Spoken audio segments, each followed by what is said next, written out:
With me are now Chitrabhanu, KG, Senior Vice President and Country Head, Retail Assets and Cards of Federal Bank, and Adhil Shetty, CEO and Co-founder, bankbazaar.com. And welcome to the show.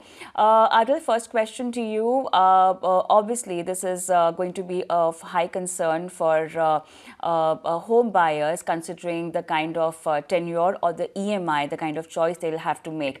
Is there a ground rule as to how should one approach this particular liability, which is slightly long-term in nature? Right, Kavita. So it is a time one should think and plan well. I'd say two pro tips I want to offer. So one is, right, you can do this in two ways. So typically what will happen is your tenor will get increased, right? And a simulation was just shared wherein for a 20-year loan, if you're in the beginning of your tenor, this could add up to 5 years.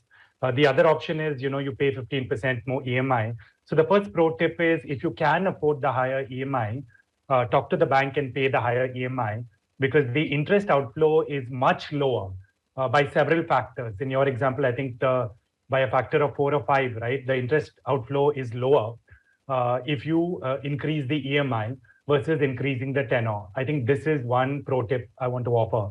The second, right, is every time interest rate goes up, typically the tenor gets increased. You can pull it back by prepaying. So if you have some cash available, if you've just got a bonus, if you can afford to pay more, any opportunity you get, you try and prepay. Because when you, and as an example, the 1.9% increased your tenor by 180 EMIs. By paying 17 EMIs right now, you can pull back the entire 180 EMIs. So if you can prepay, please prepay. Prepaying would actually need a set of changes in your financial plan if you aren't really ready for that. But Chitrabhanu, explain us how has been the loan scenario right now from the retail side. What's the demand like? Is the hike in interest rate really bothering home buyers before taking the loan? I think in that perspective, Kavita, first of all, thanks for giving us the opportunity to speak in the show. So looking at the overall housing loan demands that we see, it's surprising to note that in the last 3-4 months, when the interest rate has actually been hiking, there has been actually an increase in demand. Overall, across the market, we see people wanting more houses. Actually, it's very surprising to see in that sense, because I believe that the requirement of a house has become a little bit more important now from a customer perspective. In addition to that, you also look at projects across the country. You find across the country projects are giving much more attractive opportunities, etc. All this together has resulted in a larger set of customers now wanting houses. And in that sense, the demand has actually increased. Yes, there has been a very recent hike of 50 basis points. We don't know how this is going to pan out in terms of demand.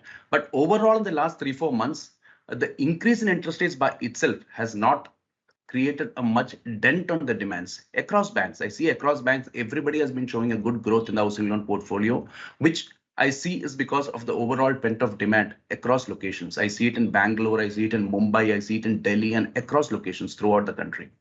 Yeah. Chitrabhanu, any peculiar observation that you would like to share in terms of the ticket price or the loan amount that people are really opting for? Have they really something that's a new trend maybe? So overall, we look at it, I don't think the trend has been any reduction in the housing loan amount. I think the average ticket sizes across locations have slightly increased. The market condition itself with that you require a bigger house. Now everybody is looking at getting a much bigger house at this point of time. So in all that sense, the overall ticket sizes of loans have actually slightly increased rather than reduced. So that's a different trend we are seeing when you look at in terms of an interest. So it's bigger, better houses, higher loans. Concerns of rising inflation. So Adhil, tell us, explain this thing from a salaried person's or individual's perspective. What according to them could be the right bet? Because maybe your working age could be till 60, okay, and you are already in your 40s and maybe you are about to take a home loan. How should you be going about with your EMIs? And the tenure definitely is restricted. It becomes tricky for someone who's a salaried individual. So a couple of points, right? I think Mr. Chitrabhanu brought out a great insight, which is that the demand is still there because if you look at outstanding mortgages as a percentage of GDP in India, we're hardly talking, 10, 15% of GDP as outstanding mortgage receivable. The same metric, right, in the US is, 5 times higher. So I think these interest rate going up, interest rate going down, these are short-term phenomenon. But the aspiration to own a home, what we see at Bank Bazaar, is the number one aspiration Indians have in addition to educating children. So that aspiration to own a home and the demand is there. Now, I think if you're looking to buy a home now, right, the main thing is to make sure you find the home that you feel happy about. Make sure you get it at the right price. There are a lot of deals and offers going with the builders. Negotiate the right price. Then I think there is a range of good lenders, right, banks and HFCs, which are able to offer floating rate loans today. So the bulk of the market is in floating rate loan. So the tips we give people are, if you can take a shorter tenor, it's always better to take a shorter tenor because your interest outflow reduces. But if you can't afford a higher EMI, then try and take a longer tenor. And today banks are flexible, between 20 and 25. So, do it if you have to, but if you can finish a loan in 15 years, nothing like it. And then basically research the market, right? So today, all the tools are online, all the banks, sites like Bank Bazaar are online. You can very quickly check, what is the processing fee, what is the maximum loan amount. And the process today has been highly automated. I think users should just spend that time to research.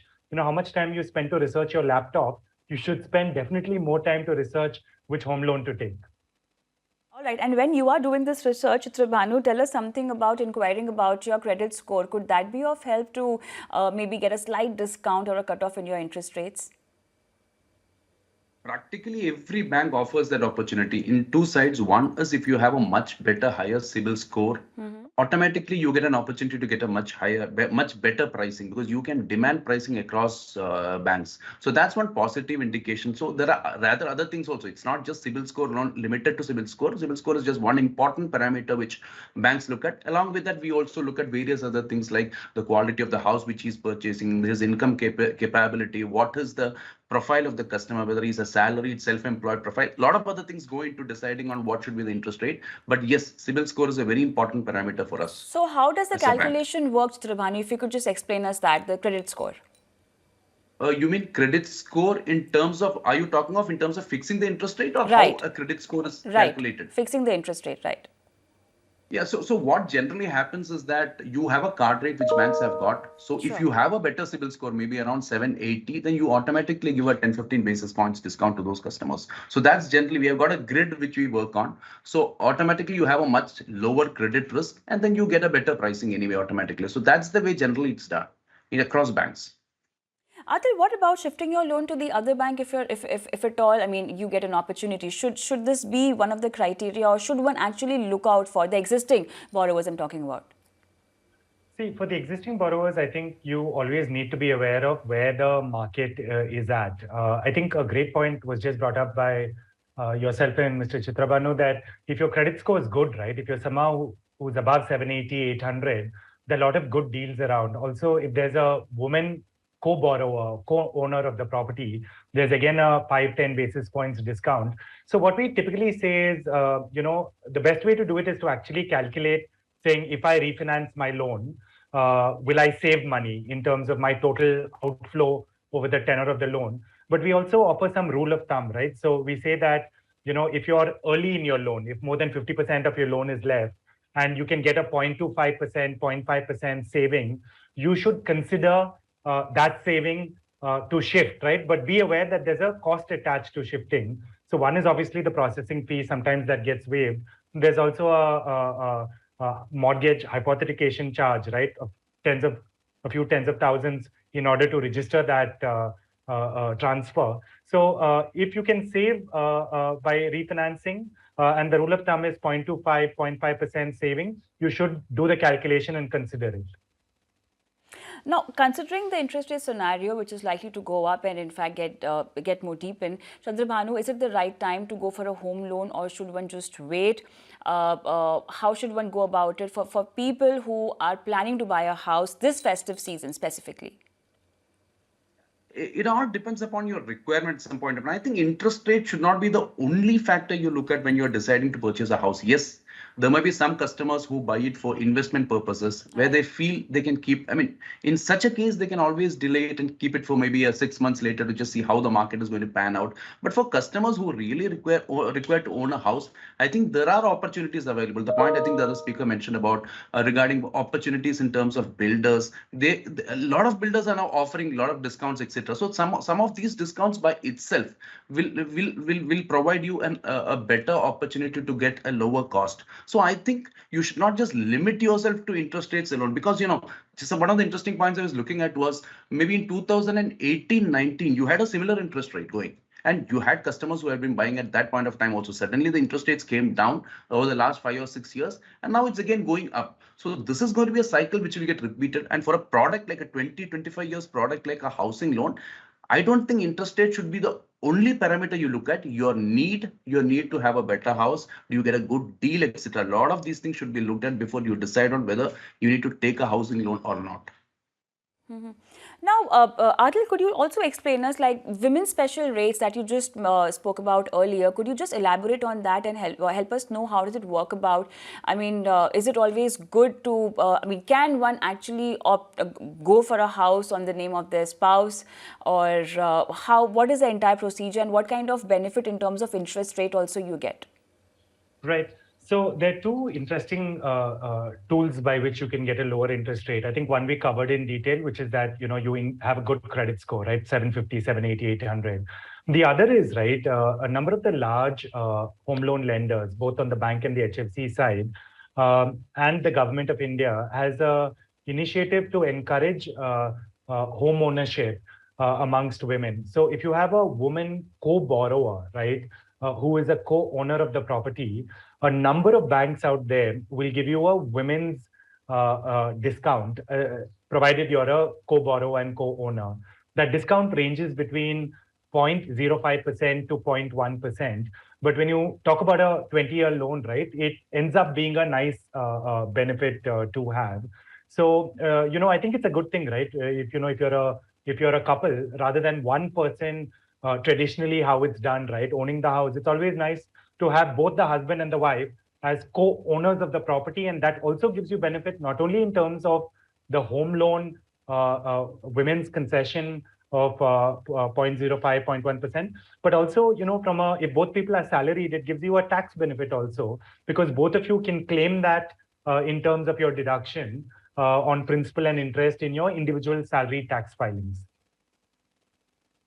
Now let's talk about a scenario, maybe 6 months down the line, Chitrabhanu. Do you think this demand slightly fading out, considering the inflationary pressure that we might see coming in, and also a lot of demand that we're seeing is festive demand, which is likely to fade out as per a lot of reports. But how are you estimating it, maybe after 6 months or after 2 quarters?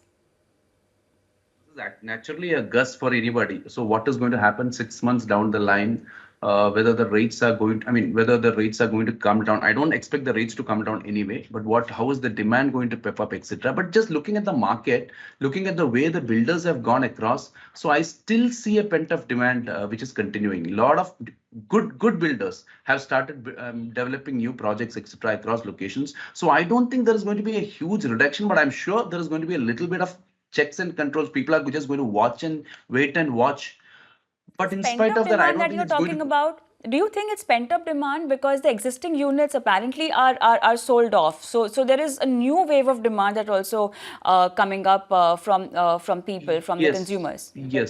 Yes. Across locations, it's not just the existing, the set of portfolio which is getting sold out, but also new constructions have started in many locations. So I don't think it's going to stop off straight away. There is still going to be a pent-up demand, but then how much it's going to be, how much set of customers are going to do it, etc. is something we need to watch and see. I mean, we know the World Bank has also not given a very strong positive opinion across the world on how the GDP is going to grow, etc. So all this is going to be in the back of mind of our customers also while he goes and invests into properties. But for customers who really require a house, he wants a house to stay as his primary house, I'm sure he will continue to go for housing loans even 6 months down the line. All right. So, although you can see a slight impact of raising interest rate on your EMI amount, but then we have discussed the way out over here. And also, if you're planning to buy a house, there's no right time than now. Thank you so much, gentlemen, for participating in this discussion and helping our viewers.